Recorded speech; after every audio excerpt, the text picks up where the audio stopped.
Hey y'all, it's your favorite nerdy girl here, Nerdy Girl Reviews, and we're back with another movie review for the film Passing, now streaming on Netflix.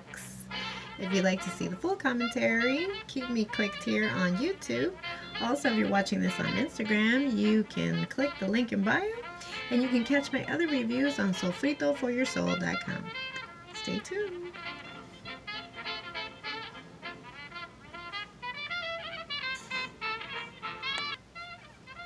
Hey y'all, so we're back.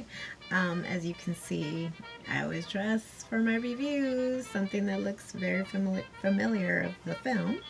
And also, if you can catch and see my background, I've added some new colorful lights. So, since we are in this festive of seasons and also wintry of seasons, which it coincides with the film and stuff, so I figured that along with my cute accessories, and I'm loving this fur plush thing. I'm like, it's faux fur, don't come for me, but nonetheless. And I'm playing this like soundtrack, jazz age of the 1920s. I gotta put it on low because we all know, but but I want to get it very much into the feel, that jazzy feel of the 1920s, the roaring 20s, which, we were supposed to see, a second coming of that, but that hasn't happened because of, you already know. So, but because we are in the wintry of seasons and we are closely approaching Christmas time, I thought I would introduce a little bit of eggnog, and I'm gonna spice it up a little bit. So we're gonna have a little bit of Bacardi white rum, just to give it that little splash of joy. I don't do this often, okay? I know my previous reviews did incorporate a lot of wine, but we had to stop that, not for any particular reason, just because, it kind of fogs the review. We don't need that. But since we are in a festive kind of mood, and we're very much, and what I want to say about this film too, again, to highlight my I Love New York ornament. I love sharing it, I love showcasing it, and I love stories that focus New York, and especially these stories incorporating people of color, BIPOC. So again, I love New York. So, and this story takes place in Harlem in the 1920s. I believe 1929. So let's try a little sippy poo. We do a little snack and a little review. So let's try.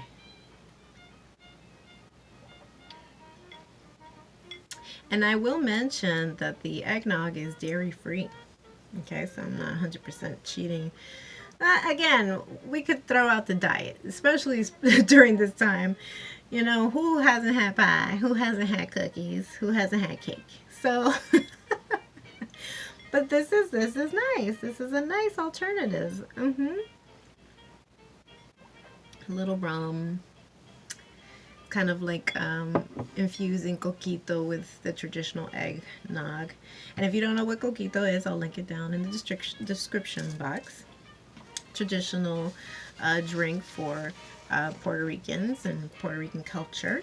So, and most Latin America, we have our own version of it. Every country has its own name for it. Nonetheless, let's get back to the review. So, Passing is based on a novel by American author Nella Larsen, that first published in 1929, set primarily in the Harlem neighborhood of New York City in the 1920s. The story centers on the reunion of two childhood friends, Claire Kendry and Irene Renfield, and the increasing fascination with each other's lives.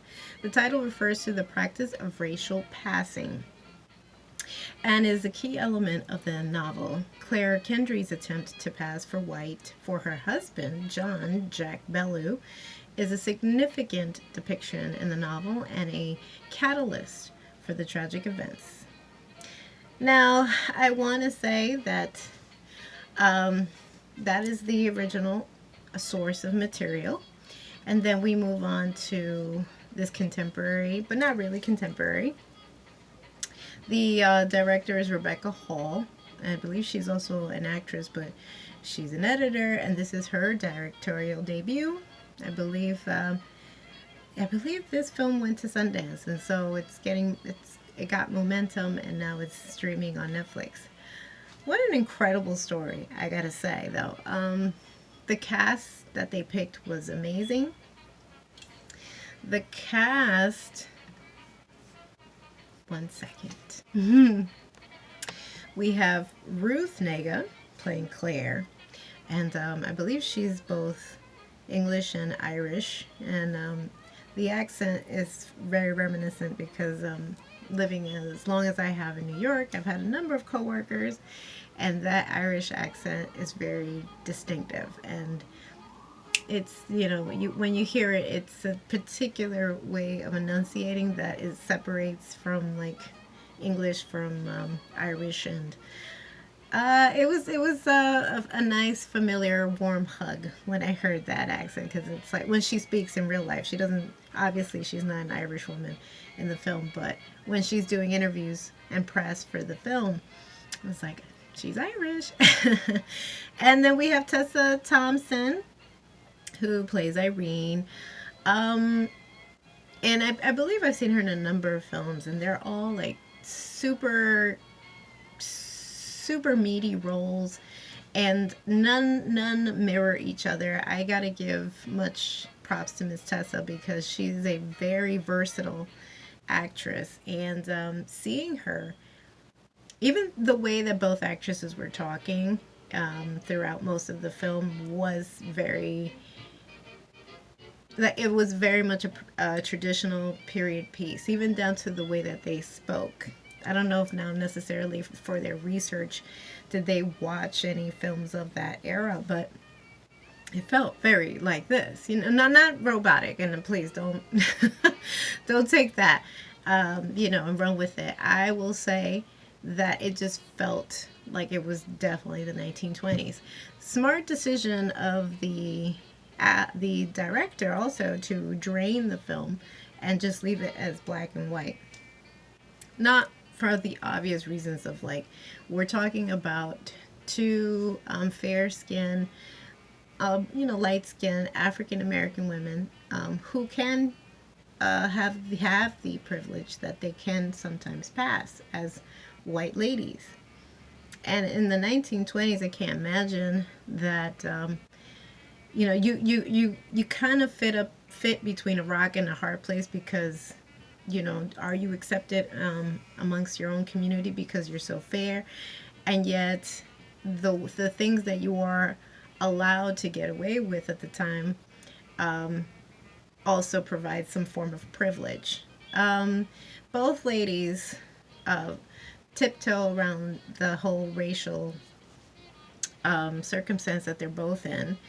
Irene, played by Tessa, kind of likes to flirt with the idea sometimes that she can get away with passing for white, and so she'll use certain accessories to kind of maybe camouflage, but she's still very much a proud black woman, and she married a intellectual black man.